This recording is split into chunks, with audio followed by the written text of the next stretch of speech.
वालेकुम अस्सलाम, कैसे हैं आप? अल्हम्दुलिल्लाह। किधर से आई हैं आप मैम? मैं गड़ी शो से आई हूँ जी। तो मैम क्या कहना चाहेंगी जो आज जरदारी ने गेम चलाई है इसके बारे में? पहले तो मैं ये कहूँगी कि जरदारी जो है वो इस दुनिया में सबसे बड़ी बीमारी है जिसका नाम जरदारी है। हमारा इमरान खान जो है वो एक सच्चा और ईमानदार लीडर है। ये देखें मेरे छोटे छोटे बच्चे हैं, एक मेरा बेटा 13 साल का है, एक मेरा बेटा 9 साल का है।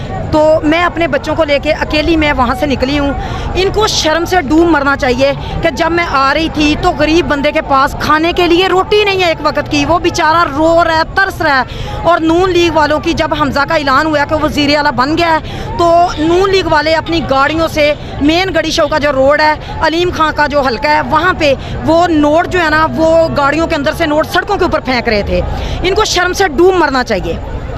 तो मैम क्या लगता है कि इमरान खान साहब कल शाम तक ये मामला अपने हिस्से में ले लेंगे, हिसाब ले लेंगे? उनकी खातर अदालतें खुली थी ना, तो अब इमरान खान की खातर अभी अदालतें खोलें, अभी फैसला दें। आज तो सबको नजर आया कि सरेआम धांधली हुई है।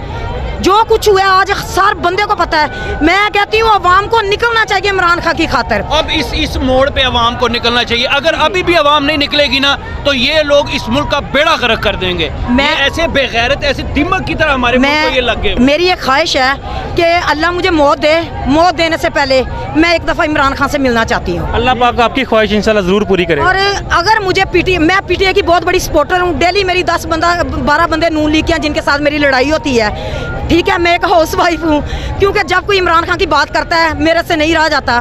मैं डरती हूँ सिर्फ अल्लाह की ज़ात से। मेरी आंख में डर है सिर्फ अल्लाह का, अल्लाह के अलावा मैं किसी से नहीं डरती। ठीक है, अगर मुझे पीटीआई वाले टिकट दें तो मैं चाहती हूँ कि मैं पीटीआई की तरफ से इलेक्शन लड़ूँ। इंशाल्लाह आपकी आवाज़ ज़रूर पहुँचेगी। इंशाल्लाह इंशाल्लाह। इमरान खान